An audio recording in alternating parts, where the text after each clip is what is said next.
You ever have one of those moments, where you say something in the heat of the moment and like a second later you're just kicking yourself? Yeah, we've all been there. But what if? What if you could actually flip a switch on those moments? What if you could turn that knee-jerk reaction into a calm, thoughtful response? Well, you can. The power of not reacting is basically a superpower that you can learn. And trust me, it can totally change your life.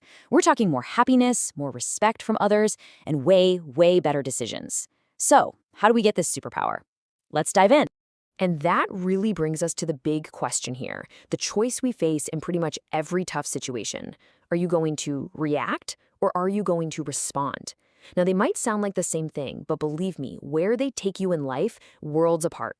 Okay, this analogy just nails it. Think about it. You've got two people, same car, stuck in the exact same miserable traffic jam. The driver on the left, they're reacting.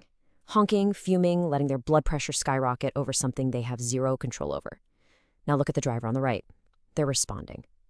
They've accepted the situation and are using the time for something else. Maybe listening to a podcast, planning their evening. They're choosing peace.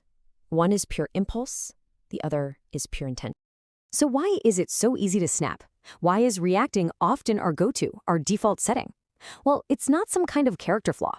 It's actually a really old survival mechanism that's hardwired deep inside our brains. So let's get into the science of what's actually going on in our heads. This right here is the culprit. It's what scientists call an amygdala hijack. Just think of your amygdala as your brain's ancient supersensitive alarm system. When it even thinks there might be a threat, it smashes this big red emergency button, completely bypassing the rational, logical part of your brain. It's all about triggering that instant fight or flight response.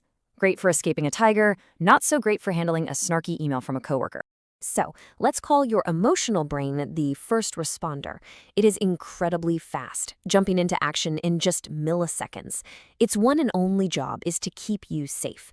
So when it senses a threat, and that could be a real danger or just a critical comment from your boss, it sounds the alarm, basically screaming, "Fight!" or "Get out of here." And then on the other side, you have your logical brain. Let's call this part Captain Cool.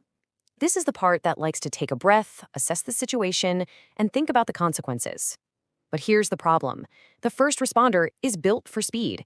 It's already out the door and halfway down the street before Captain Cool has even had a chance to put on his shoes.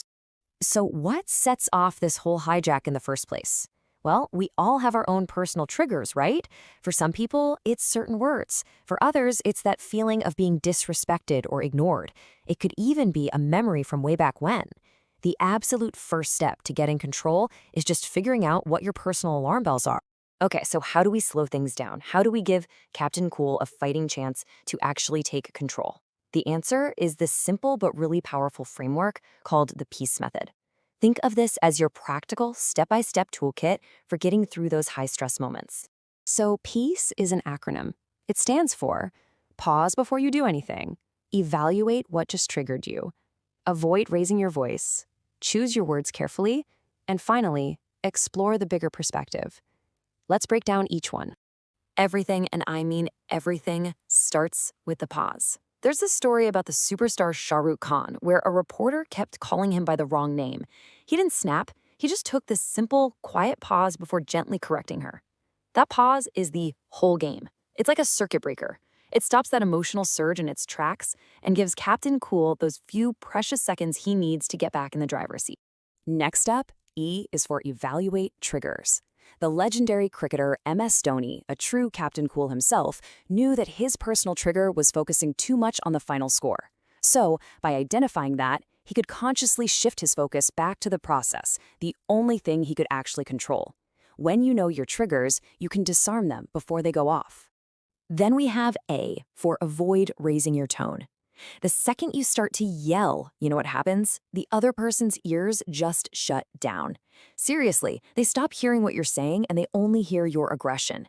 And that just triggers their first responder. And now you've just got two hijacked brains in a room. A calm voice keeps everyone's Captain Cool engaged.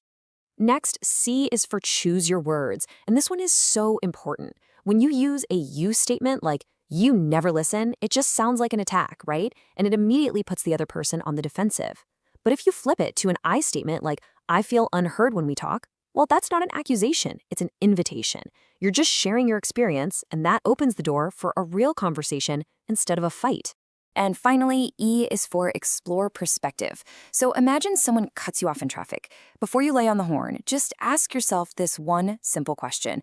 Will this moment matter in 5 years? Heck, will it matter in 5 minutes? Probably not. Expanding your perspective like that just instantly shrinks the problem down to size and makes you realize, yeah, a big emotional meltdown is just not worth the energy. All right, so we've covered the why and the how. But knowing all this stuff doesn't really change anything unless you put it into action.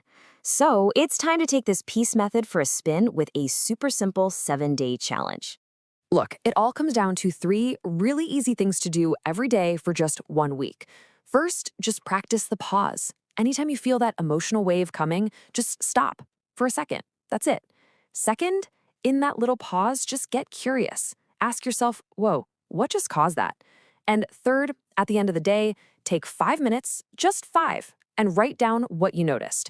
This simple act of reflecting is what turns this from a neat idea into a real permanent skill. You see, mastering your emotions isn't about bottling them up or pretending they don't exist. It's about understanding them so you get to choose your response. This one skill, it will change your relationships, your career, your own peace of mind. So the only question left is, are you ready to master your superpower?